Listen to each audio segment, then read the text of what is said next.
Salve, salve pessoal, tudo bem? Vamos falar aqui da economia asiática. Como é que os setores produtivos do continente estão distribuídos e organizados? Vale lembrar que a economia é pautada em três setores: o setor primário, o setor da produção da matéria-prima, que envolve a agricultura, a pecuária e o extrativismo, o setor secundário da economia, que é o setor da transformação da matéria-prima, a indústria e também a construção, seja ela civil, naval e aeronáutica. Além disso, temos o setor terciário, o setor do comércio e dos serviços. É aquele setor onde a produção é impalpável. Vamos entender nesse processo que à medida em que nós temos aí uma variação do setor primário em direção ao setor terciário, há um maior emprego de tecnologia e há um maior valor agregado ao seu produto. Assim, nós vamos perceber que a atividade agrícola na região aí do continente asiático é uma agricultura tradicional, ou seja, com pouco emprego de reservas tecnológicas. Não existe muita mecanização, não existe muita preocupação com a questão de fertilizantes e a produtividade em geral. Assim, vamos perceber então que não existe muita característica então de desenvolvimento de produtividade. Ele vai se preocupar com a formação tradicional aí da agropecuária na maior parte aí do seu território. Assim, Japão e Israel acabam destoando desse processo, uma vez que esses países, por não ter aí áreas agricultáveis muito propícias, muito extensas, eles acabam sim utilizando técnicas agrícolas modernas. Eles sim vão empregar bastante a tecnologia para a produtividade. A risicultura no Japão e diversos outros artigos ali de necessidade básica alimentar vão ser feitos de maneira com bastante emprego de tecnologia devido a essa restrição de territórios aí para a produção. Da mesma forma que o Japão, Israel também vai empregar uma atividade de cultura irrigada, uma atividade onde vai ter um emprego maior de fertilizantes para aumentar a produtividade devido a esse seu restrito espaço agrário. A pecuária extensiva, que é aquela pecuária utilizada para a criação do gado em extensas áreas, onde não tem tanto emprego da tecnologia, acaba sendo utilizado muito na região da Ásia Central, onde os povos nômades acabam se utilizando da situação. Além da Ásia Central, também vai aparecer muito isso na região da Península Arábica, onde temos aí os povos nômades que acabam levando os camelos para um lado, para o outro, para achar aí os recursos necessários à subsistência da sua criação, do seu rebanho. Assim, então, a pecuária extensiva vai ser aplicado justamente com essa ideia do nomadismo. Porém, a pecuária intensiva em alguns lugares vai ser utilizada com o emprego de modernas técnicas, com o confinamento do gado, com a utilização de hormônios para o crescimento rápido, a engorda rápida do gado, para que seja abatido e servir aí de alimento para a população. Nesse sentido, a pecuária extensiva vai ser organizada pelos nômades, enquanto que a intensiva vai ser mais comercializada, vai ser mais voltado para a área mesmo da venda, da produtividade aí imediata. Agora, como é que está organizada essa atividade econômica dentro aí do continente asiático?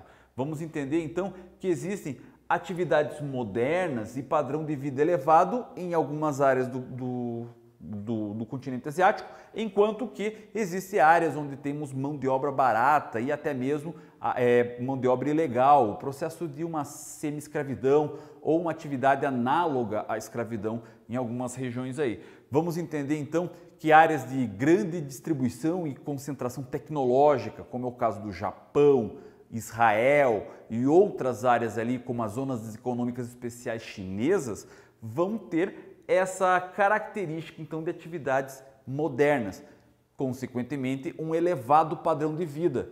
Toda a situação, a atividade econômica nessas áreas vão trazer mais recursos, que vão ser parte aplicado em novas tecnologias e parte utilizadas para o benefício social, a melhoria do padrão e qualidade de vida das pessoas que ali vivem. Assim, no Japão, assim como em Israel e em outros países ali com elevada tecnologia, vão ter elevado padrão e qualidade de vida.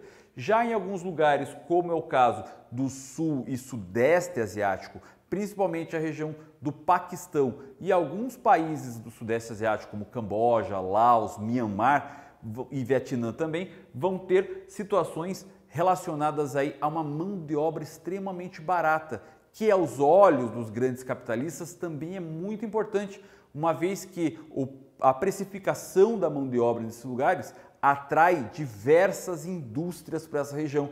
Então, indústrias transnacionais extremamente importantes que encontramos em qualquer vitrine de loja por aí, elas vão ter nesses países grandes fábricas onde vão se aproveitar dessa mão de obra barata para a produtividade.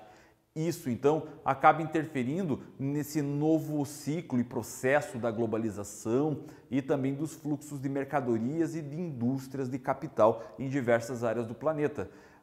Essa situação acaba sendo um fator locacional vantajoso para essas indústrias e, consequentemente, para a geração de mais lucro nessa ótica do sistema capitalista, técnico, científico, informacional do qual vivemos. Enfim, assim, nós temos a organização da sociedade baseado na economia. Mas vamos tentar entender regionalmente como é que está organizado, distribuído essas atividades econômicas. Se a gente vai pegar a região do Oriente Médio, principalmente a Península Arábica e outras regiões ali próximas, vamos ter a utilização do petróleo como a principal atividade econômica. Então a economia petrolífera da região é muito importante, os chamados petrodólares.